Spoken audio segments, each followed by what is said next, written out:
अकारण करुणा वरुणालय भक्त काम कल्प करू त्रिभुवन सुंदरी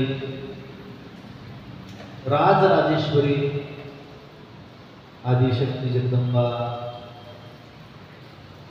दुर्गा मातेच्या पवित्र दरबारामध्ये उपस्थित सर्व आबाल वृद्ध माता भगिनी सर्वांचे चरणी एकदा विनम्र भाव अभिवादन करतो.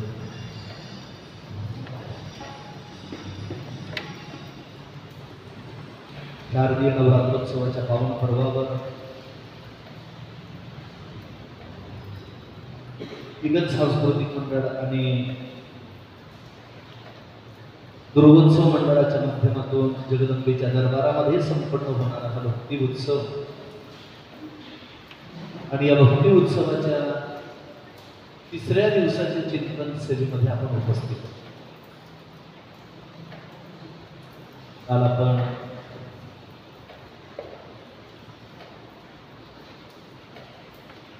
व्यासोनारायणची कृपापात्र असणारे भगवत पूज्यपाद सूत महोदय आणि शौनकादी ऋषिमुनी यांच्या संवादांतर्गत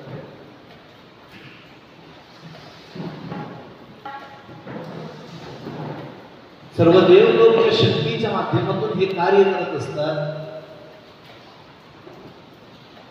या शक्तीचा महिमा जाणून घेण्याकरता सगळी पुराण उपपुराण ऐकून झाल्यानंतर ज्या वेळेला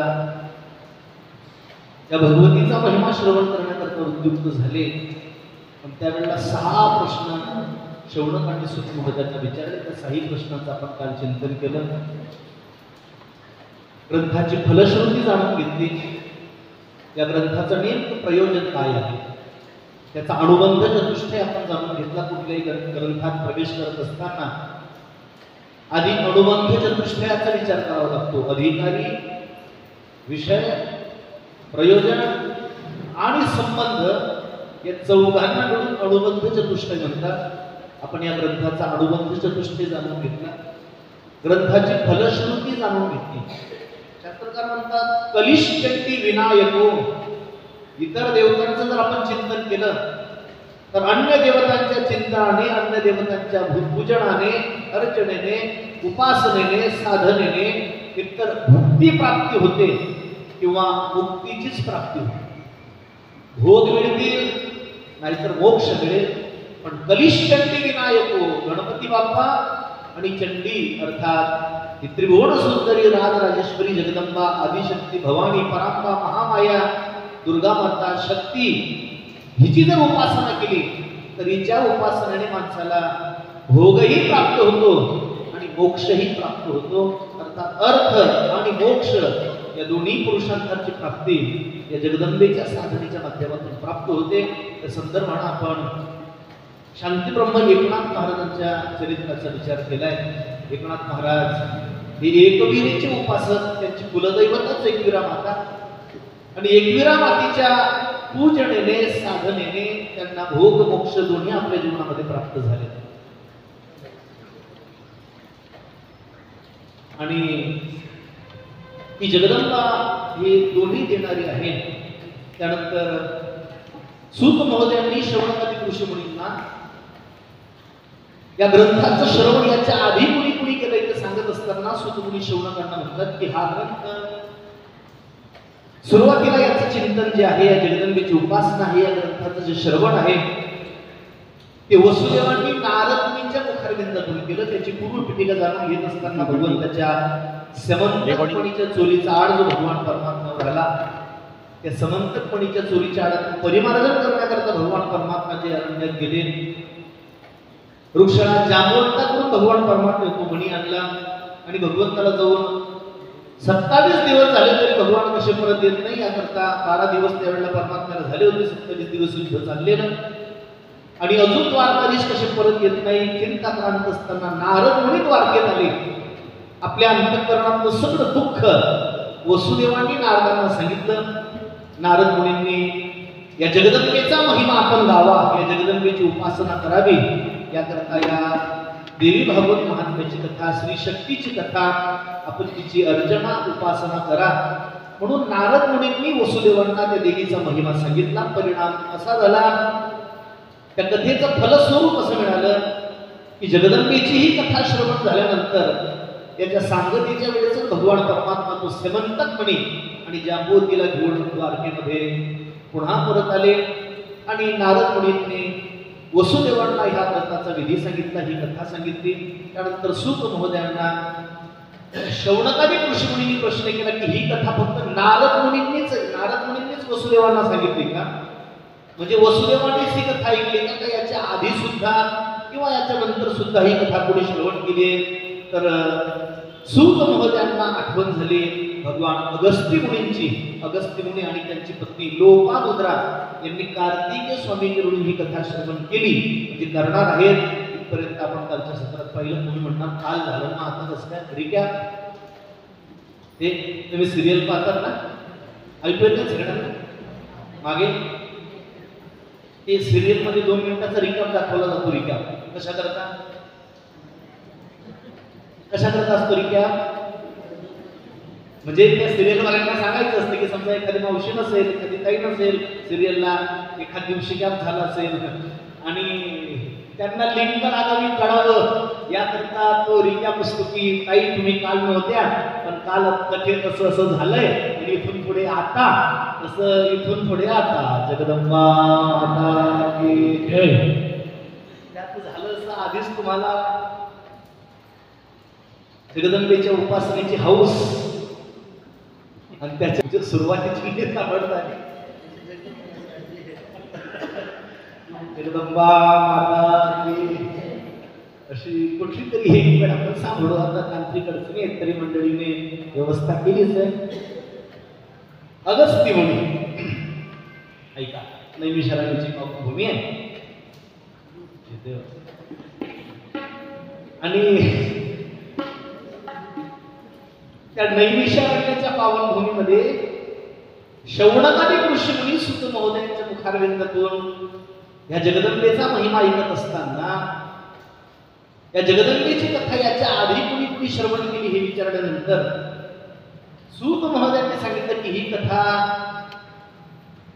अगस्त्य मुनींनी कार्तिकेय स्वामींकडे जाऊन श्रवण केली. अगस्त्य मुनी, या अगस्त्य मुनींचं एक नाव आहे, मी काल म्हणालो अगस्त्य मुनींना कुंभज ऋषी म्हणतात. कुंभज का कुंभज म्हणतात, तर 2 आपल्या ऋषीमुनींमधले 2 ऋषी असे ज्यांची उत्पत्ती ही कुंभातून झाली.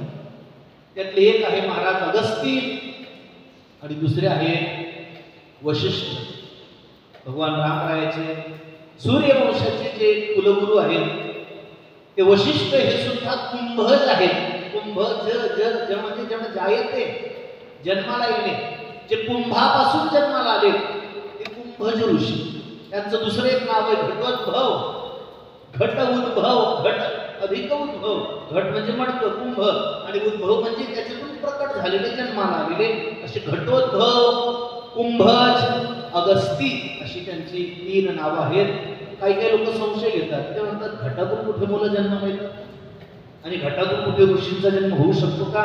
पण आता विज्ञानाने ते दाखवलंय करून, होतं ना टेस्टिफिकेशन काय प्रकारे, तशी ही सगळी आता दाखवत आहे हे सगळी ऋषीमुनी जुन्या काळात का. त्याचं कारण असं आहे, या भगवत भक्तांना ह्या सगळ्या सिद्धी प्राप्त झालेल्या असतात. आमचे अजयगुरु मामासाहेब दांडेकर म्हणायचे, ज्याची भगवत साधना जीवनामध्ये घडते, जो भगवत साधनेमध्ये रत असतो आणि ज्या भगवत भक्ताची साधना ही उच्च कोटीला पोहोचते, त्याच्या जीवनामध्ये या सगळ्या सिद्ध्या त्याच्या जीवनामध्ये त्याला प्राप्त होतात. त्याला स्वर्गात काय चाललंय तेही ऐकू येतं, मुंगीच्या मनात काय चाललंय ते सुद्धा समजतं. ज्ञानोबराय म्हणतात, स्वर्गीचा आलोच ऐके मनोगत ओळखे मुंगी याचे. स्वर्गामध्ये काय चाललंय ते सुद्धा त्याला कळतं, मुंगीच्या मनात काय चाललं ते सुद्धा त्याला कळतं. दिवसा अजयगुरु मामासाहेब दांडेकर तर म्हणायचे, ज्याची साधना आहे भगवत प्राप्तीची, किंवा ज्या साधकाला या सगळ्या सिद्ध्या प्राप्त झाल्या, जो सिद्ध अवस्थेला प्राप्त झालाय, त्याला दिवसा 12 वाजता आकाशामध्ये चांदण्या दिसतात. सगळ्या सिद्ध्या त्याला प्राप्त झालेल्या असतात. त्या सिद्ध्यांमध्ये काही प्रकार सांगितले जे या अगस्त्य मुनी वशिष्ठ हे कुंभज ऋषी असल्या कारणाने या सगळ्या सिद्ध्या त्यांना प्राप्त झाल्या. सिद्ध्यांचे 3 प्रकार आपल्याकडे शास्त्रात सांगितले.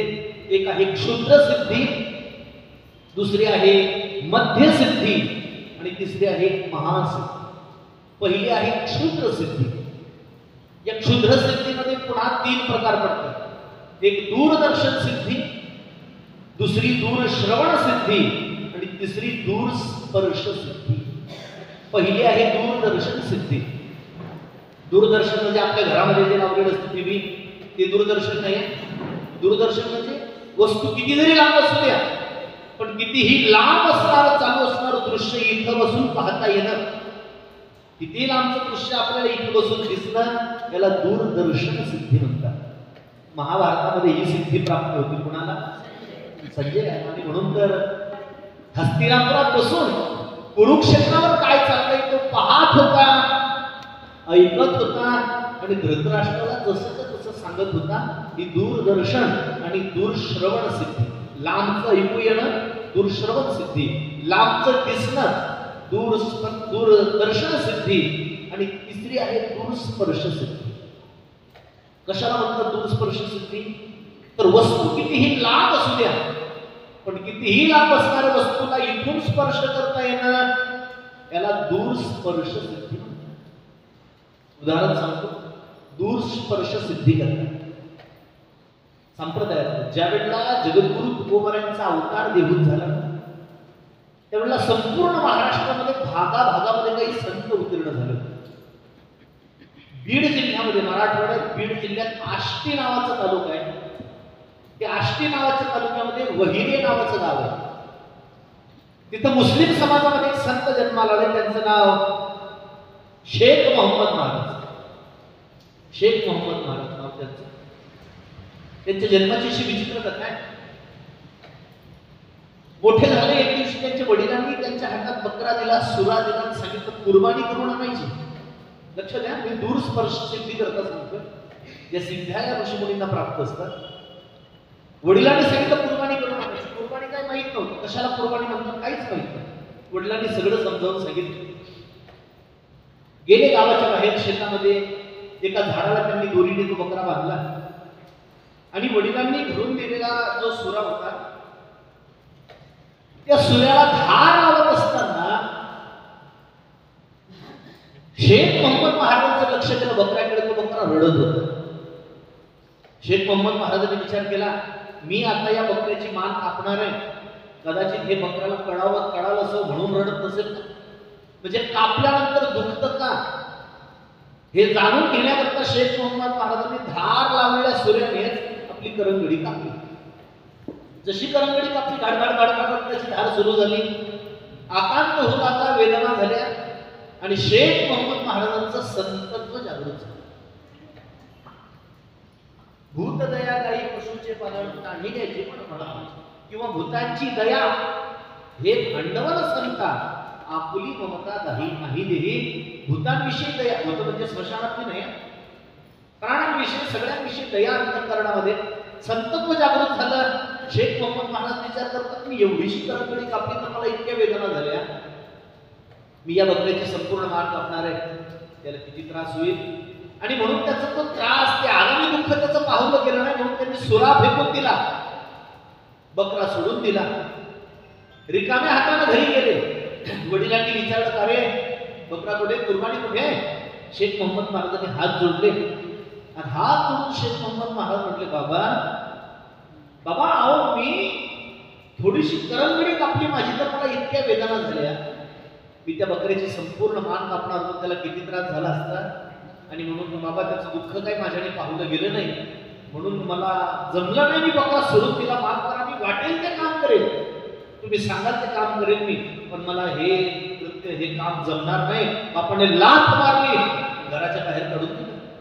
बाप म्हटला मूर्ख जर कुर्बानी जमत नसेल तर घरात थांबू नको.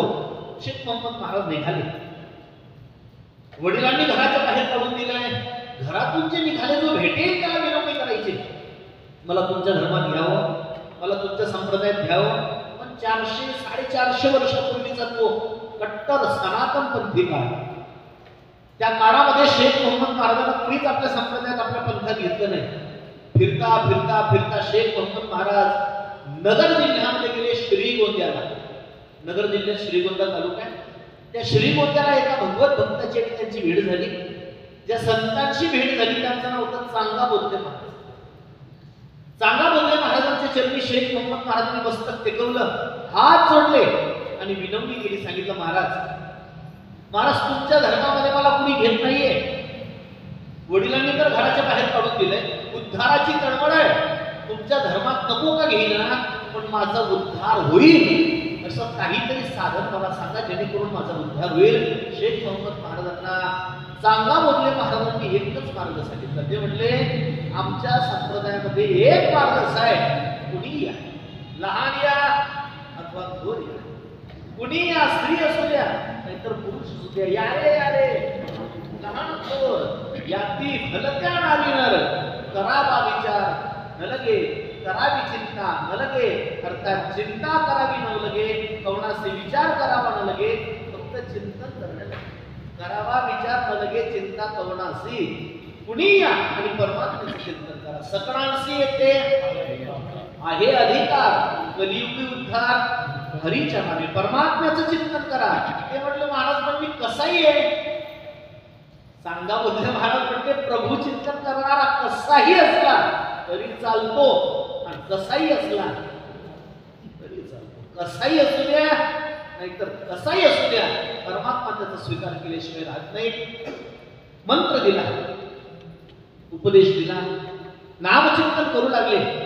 शेख मोहम्मद महाराजांना चांगा बोधले महाराजांचा अनुग्रह मिळाल्यानंतर नामचिंतन करता करता करता वाचा परिपक्व झाली, वाणी पिकली. आणि वाणी पिकल्यानंतर, वाचा परिपक्व झाल्यानंतर शेख मोहम्मद महाराज कीर्तन करायला लागले. एक दिवशी त्यांचं श्रीगोंद्याला कीर्तन चालू होतं आणि कीर्तन चालू असताना त्यांनी चालू कीर्तनामध्ये असे हात जोडले. कीर्तन संपलं, काही श्रोते जवळ आले. आता सगळे श्रोते काही वैमान असतात, काही नावीसारखे चोखंदळ श्रोते असतात आणि म्हणून असेच आपल्या नावीसारखे काही चोखंदळ श्रोते होते. ते कीर्तन संपल्यावर शेख मोहम्मद महाराजांकडे गेले आणि त्यांनी शेख मोहम्मद महाराजांना विचारलं, महाराज तुम्ही कीर्तन चालू असताना चालू कीर्तनात हात जोडले होते, सवय म्हणून जोडले का निमित्त म्हणून?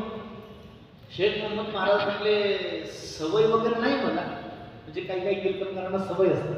कशा? काही असे तिथेच माईकच्या मागे पुढे फिरतात, काही तिथेच गोल गोल फिरतात, काही लोक समोर बसलेल्या माणसांना प्रश्न विचारून विचारून बेजार करून टाकतात. सवय असतात काही काही. आता सगळ्या सवयी सांगू द्या. जगदंबा माता